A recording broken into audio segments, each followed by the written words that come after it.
Hello, here's some thoughts for you to digest. Now, when you hear these thoughts, they are my thoughts. They are not my opinions, they are just thoughts. So whatever you guys got to talk about down in the comments. Just giving you some rundown of things that run through my head. We're going to start with today two topics. One is child media. Kind of like child media being like when you donate money, charities. And the other one would be medication discounts and also like Medicare. Everybody knows somebody that's on Medicare and everybody uses medication. So I'm pretty sure that topic itself will hit home with a good portion of the population.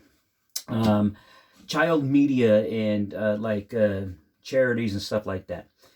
It's getting really old. I didn't think they could do this over and over again in today's society, but child charities is, when you're watching TV and you see the India commercials or Africa commercials where you got children that are barely, I guess, hanging on. They're saying they're about to die, and only if you give $19.95 a month, we can guarantee them food.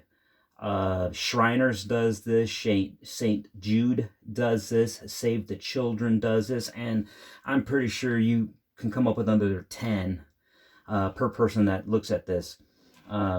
We should really prevent that from happening in cases where children are actually being exploited. No one wants to see children be exploited. Also, there's rules and regulations and laws and stuff like that that are in effect today where you can't show a child's face. Kind of like when there's wartime tragedy, they always block out the child's face or what they look like. So what I don't get is how these commercials, these organizations begging for money, using children as pawns so that they can make more money and make you feel guilty. I didn't think they could still do that in today's age, but unfortunately that's what we got. So if we could, I guess, people that down in the topics talk about this, get together and figure out a solution to this. Or if you know somebody that's has connections that can do something about this, that'd be fantastic. Maybe I don't know, write all the stars that ask for money. I don't know why they're asking for money, but they ask for money for God knows what. Maybe they should get a hold of their connections and say, stop using children as begging devices in order to make somebody feel guilty during Christmas or guilty during Thanksgiving, or put in insert holiday and make you feel guilty that you're able to do this and we gotta save the children. If they can't stand on their own regarding their message without having to use children, what good are they? Also, it would cut down on all the overhead costs, because just take a little search into these programs. About, I would say, from the ones that I've looked at, about 80 to 85% of the money that gets brought in on these charities is used for overhead, like paying the crews and feeding the crews and paying the stars if there's any, and organizing and take after take after take. And then they say they have reoccurring office expenses and answering the phones and all that.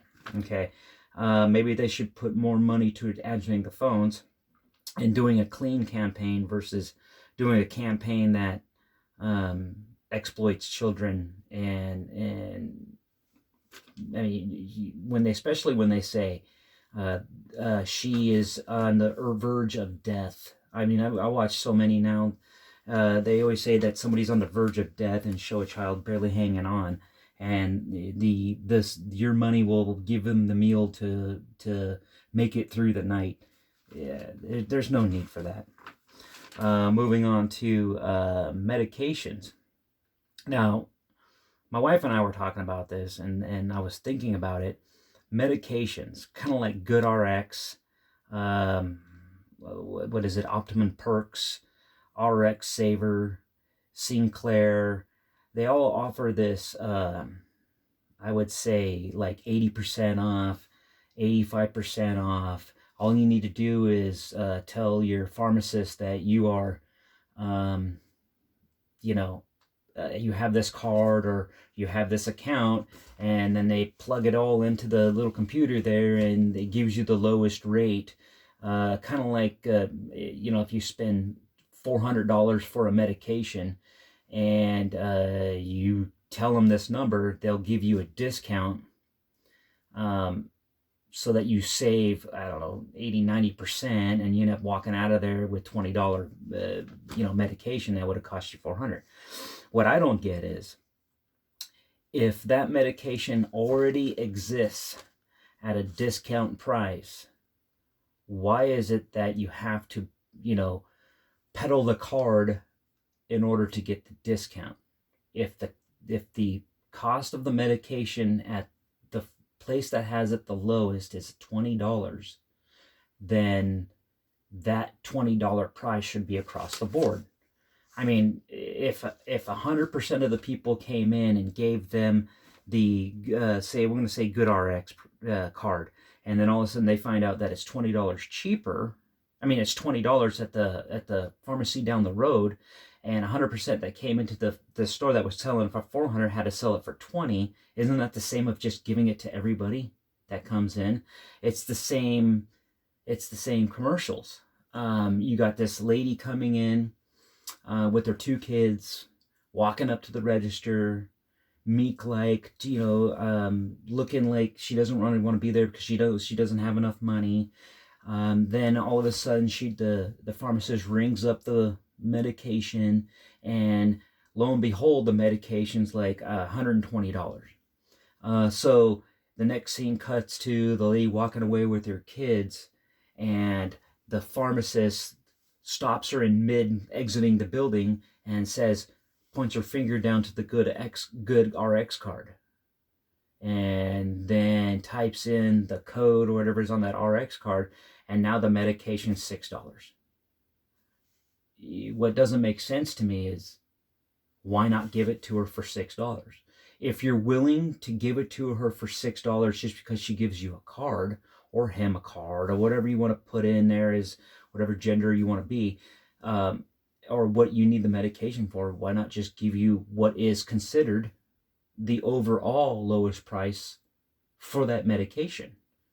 It makes no sense to have somebody go out of the way to get a card so that they can give you a card so that you can give them the lower price.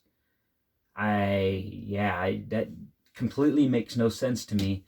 And then this falls back into Medicare.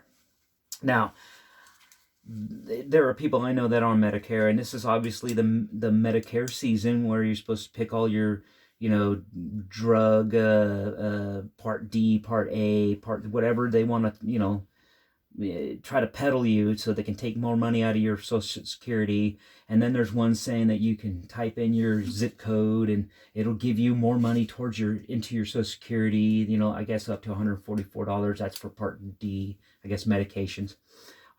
And they make it sound like that there's this big pool of discounts.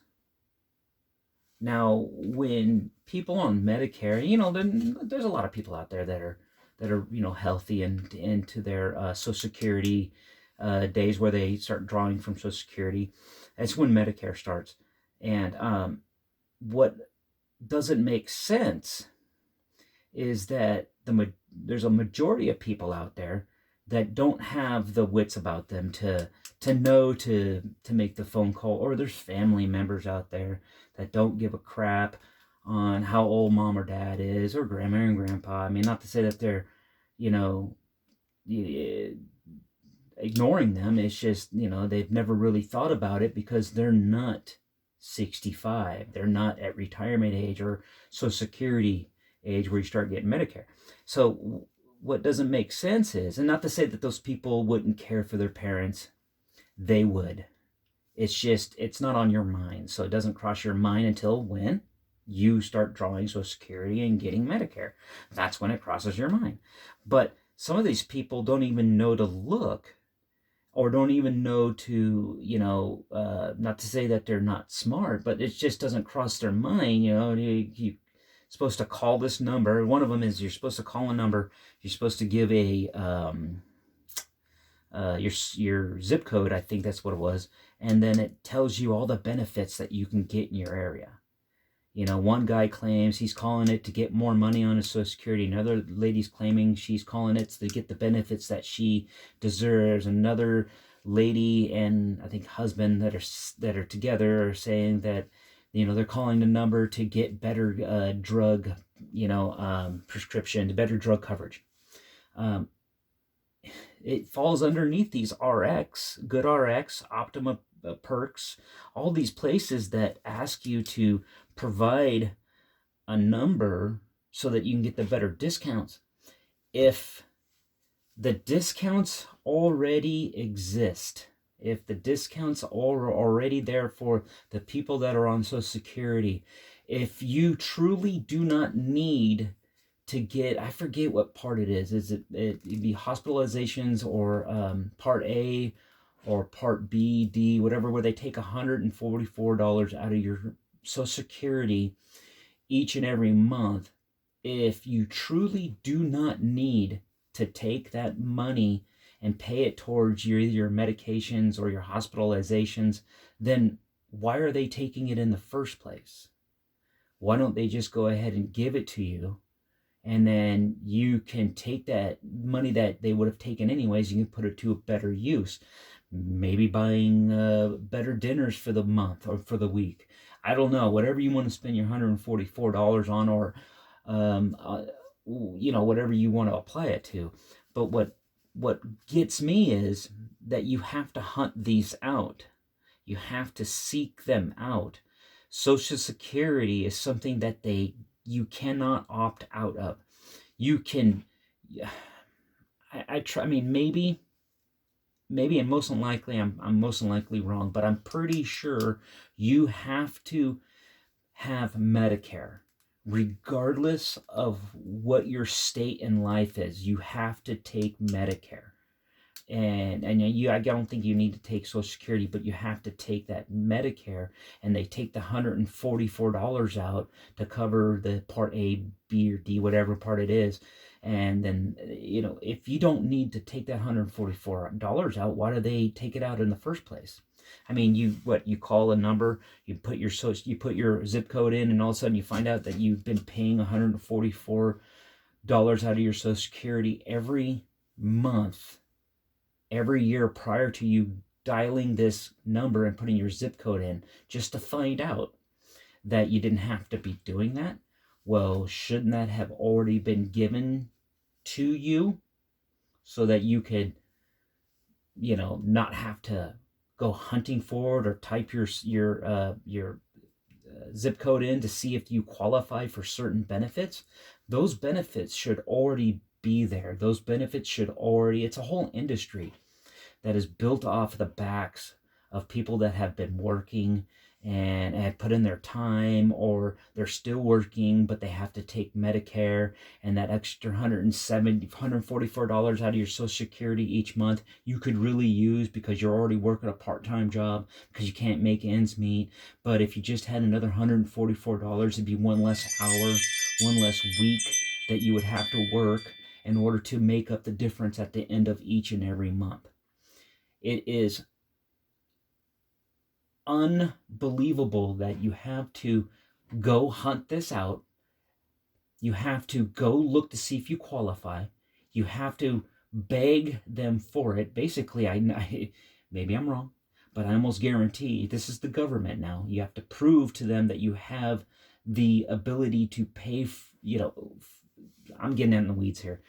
The end result is you have to check this out. You have to look into these things, because I believe people just take this as it is, as a part of getting older. You need certain, you get certain things at the end of life, and if you don't do more research, which is something that you have to take anyway. So if you have to take it anyways, why don't they give you every discount known to man? Because you were going to get it anyways. It makes no sense to me. That pretty much concludes today. Thank you very much. Bye.